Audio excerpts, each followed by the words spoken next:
बिस्मिल्लाहिर्रहमानिर्रहीम अस्सलाम वालेकुम। पुर्तगाल, क्या ये आपके लिए एक ड्रीम डेस्टिनेशन है कि नहीं? क्या यहाँ पर जॉब्स आसानी से मिल जाती हैं कि नहीं? क्या यहाँ पर जॉब्स भी हैं कि नहीं? क्या यहाँ पर सिटीज़नशिप मिलना या हासिल करना इतना ही आसान है जितना कि आप लोगों को बताया जा रहा है? यहाँ पर हाउसिंग कॉस्ट क्या है? अकोमोडेशन अगर आपने हासिल करनी है, रेंट रेंट कितना है, यूटिलिटी बिल्स वगैरह आपके कितने आ सकते हैं। अगर आप पुर्तगाल में जाकर सेटल होना चाहते हैं तो वीडियो आपके लिए ये बहुत अहम है।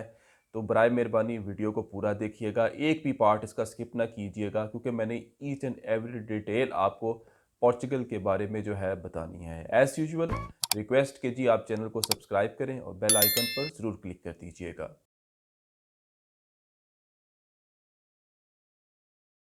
पुर्तगाल यूरोप के सस्ते तरीन ममालिक में आता है। अगर वेस्ट यूरोपियन कंट्रीज़ के साथ इसका मुवाजना किया जाए, ये बहुत ही उनके मुकाबले में सस्ता है। कॉस्ट ऑफ लिविंग जो है बहुत ही कम है। एक एवरेज अंदाजे के मुताबिक एक सिंगल पर्सन पोर्चुगल में 1000 से 1500 यूरो में बड़ा आसानी से जो है अपना गुजारा कर सकता है, जिसमें फूड, ट्रांसपोर्ट, रिहाइश, एंटरटेनमेंट, हर किस्म का जो है ख़र्चा इसमें शामिल है। अगर मैं स्टूडियो अपार्टमेंट की बात करूँ, तो स्टूडियो अपार्टमेंट जो है आपको, अगर लिस्बन या पोर्टो की बात करें, तो आपको 800 से 1300 या मैक्सिमम 1400 यूरो में पर मंथ मिल जाएगा। अगर मैं यूटिलिटी बिल्स, जिसमें बिजली, पानी, गैस, हीटिंग वगैरह, इंटरनेट, सारा कुछ जो है वो शामिल होता है, उसका आपका जो मंथली एक बंदे का, एक पर्सन का खर्चा 150 से 200 या 225 यूरो मैक्सिमम आप कर लें।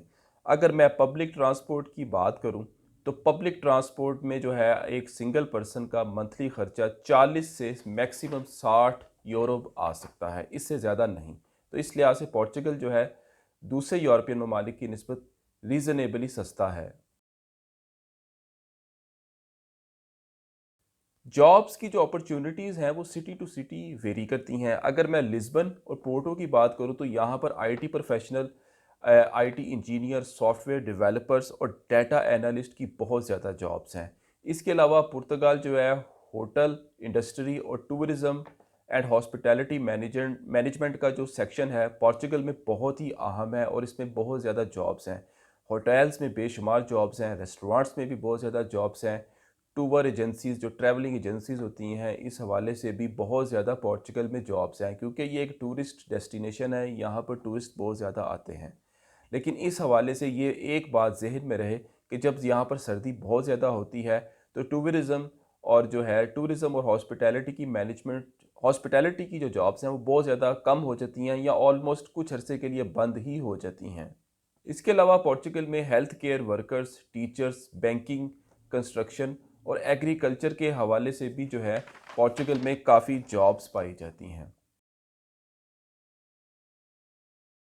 सबसे पहला और आसान तरीका है जी टीआरसी लेना। अब टीआरसी कैसे लेनी है? इसके लिए सबसे पहले आपके पास किसी शेंजन कंट्री का वीज़ा होना चाहिए और आप पोर्चुगल में मौजूद हों। पोर्चुगल में जाकर आपने सबसे पहले अपनी लीगल एंट्री करवानी है।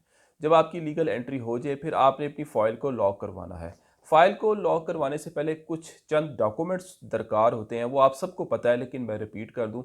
वो आपने पहले गेट करने हैं। उसमें सबसे पहले, अगर आप एज़ ए सेल जॉब के तौर पर अगर आप अपनी टीआरसी को लॉक करवाना चाह रहे हैं फ़ाइल को, तो आपके पास किसी जॉब का कॉन्ट्रैक्ट होना बहुत ज़रूरी है। उसके बाद जुनता number, tax number, health insurance, NIF number वगैरह वगैरह।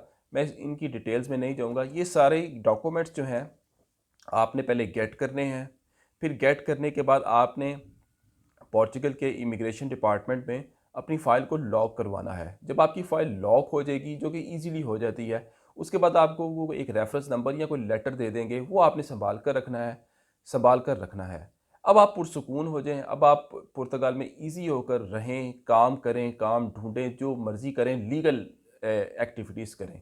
इसके बाद जब 2 ढाई साल के बाद आपकी बारी आएगी, आपको 2 साल का कार्ड मिल जाएगा। फिर 2 साल गुज़ारने के बाद आप जो है आप मज़ीद जो है इसमें 3 साल का जो है एक्सटेंशन अप्लाई करते हैं। फिर उसके बाद जब आप 5 साल लॉफुली गुज़ार लें पुर्तगाल में, तो फिर आप जो है कानूनी तौर पर पुर्तगाल की जो है परमानेंट रेज़िडेंस, पासपोर्ट नहीं, परमानेंट रेजिडेंस के लिए अप्लाई कर सकते हैं, जो कि आपको आसानी से मिल जाएगी। एक तो ये तरीका है। दूसरा तरीका है जी पुर्तगाल में सिटीज़नशिप का जी गोल्डन वीज़ा। गोल्डन वीज़ा में जी कुछ सर्टेन अमाउंट होती है, वो आपने शो करवानी होती है या किसी प्रॉपर्टी में इन्वेस्ट वगैरह करनी होती है, और ये अमाउंट जो है बहुत ज़्यादा होती है और हर कोई इस ऑप्शन को नहीं अवेल कर सकता। ये उन लोगों के लिए ही है जो बहुत ज़्यादा अमीर हैं या जिनके पास बहुत ज़्यादा पैसा है।